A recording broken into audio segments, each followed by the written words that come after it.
The goal of this buyback is to get unwanted guns off the streets by giving away these Safeway gift cards. And that hits closer to home for folks here in Tucson, whose memories are still fresh with what happened here 2 years ago today. Critics say the plan is no more than amnesty, that current laws are just fine but merely not enforced. But the senators were quick to point out that no path to citizenship will be created until borders like these in California are secure. One thing's for sure, the best way to beat traffic in Los Angeles is up in the air.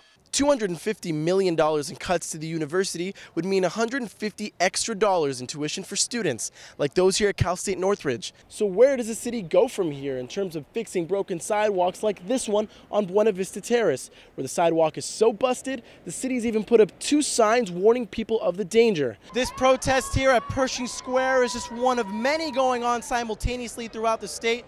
We even spoke to one instructor who was awarded Teacher of the Year last night and awarded a pink slip this morning.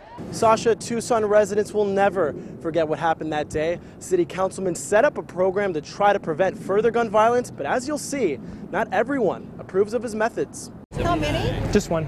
One? And do you have your driver's license? I do. Tucson resident Matthew Winger is surrendering his gun today. But just sitting around, not being used, they're not planning on using it, then just getting rid of them seems to make sense to me. He joined more than 200 other people who gave up their guns to Tucson police for one purpose. The goal of this buyback is to get unwanted guns off the streets by giving away these Safeway gift cards. And that hits closer to home for folks here in Tucson, whose memories are still fresh with what happened here 2 years ago today. 911, there was a shooting at Safeway. It still hits you to hear those 911 calls when Jared Loeffner shot and killed 6 people, injuring 13 others in the Safeway parking lot. It was the horror of that day that prompted Tucson Councilman Steve Kozachik to organize the buyback. I've had a guy come up here today who said, look, my son just turned 10 years old. I want this thing out of the house. Another lady came up and said, I've had 4 rifles in my garage since my husband died. I don't know what to do with it. This is giving these people an opportunity to get rid of these things and make their homes safer. But the event didn't occur without opposition. Former state senator Frank Antonori questions Kozachik's timing, but yet his answer was to set up a competing buyback of his own, just 30 yards away. This whole thing came about because of a political stunt that was orchestrated by a local city councilman here to basically take advantage of a tragic event. Those involved here today agree that no plan will prevent all mass shootings from happening. But Winger says at the very least, the continuing dialogue and debate can't hurt. I absolutely think the conversation is healthy, but I also think that what they're doing out there is a good thing too. Now, Tucson police collected 206 guns, while Antonori and the protesters collected about 35, one of which sold for $125. That is well above what the city was paying. Reporting live in Phoenix, I'm Jonathan Gonzalez, CBS 5. This is a picture of KTLA anchor Chris Schabel. This is a picture of President Barack Obama. And this is a picture of Grayson Thomas, a 5th grade student who was allegedly kicked out of Stevenson Ranch Elementary School for saying Schabel and Obama looked alike. I went into the cafeteria and said to one of my friends, "That guy looks like Obama." Thomas made the comment to a friend when he saw the news anchor walking around the school visiting his daughter, also a student at Stevenson Ranch. Thomas was attending the school on an inter-district permit he received after moving away from the district. And according to Thomas, when Principal Candace Fleece received word of the incident, she allegedly acted quickly to revoke his inter-district permit for making racist statements. She thought and was saying I meant that all black men look alike. The Newhall School District cannot comment on the incident due to federal law, but it did put out this statement. The district is respected for its record of academic achievement and excellence. As a result, families often seek inter-district transfers to send their students to our schools. The inter-district transfer process posted on our website contains the conditions and responsibilities of this privilege. Thomas was allowed to continue attending Stevenson Ranch even after 2 prior incidents of theft and verbal harassment of a female student.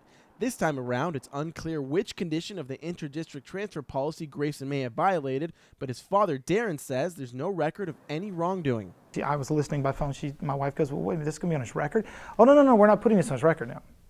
We're not putting this on his record. And I said, well, I'm sitting there thinking to myself, well, if the kid's a racist and is being thrown out of school for making racist comments, I think you want that to go to the next school because you really want to let somebody know that we've got a problem with this kid. Caught in the middle of the battle is anchor Chris Schabel, who is yet to speak on the matter. Schabel's been under attack from Grayson supporters online, some of whom have even left racist comments on his KTLA bio page. But Grayson's father, Darren, says Schabel's simply not the one to blame for what happened to his son.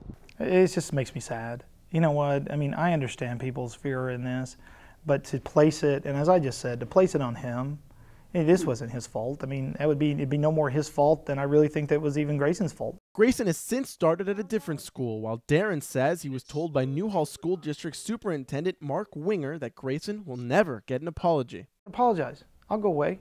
Call my son, take him to his class at Stevenson Ranch, stand in front of those kids, the superintendent, and the principal, and say, we made a really big mistake here. For Cougar News, I'm Jonathan Gonzalez.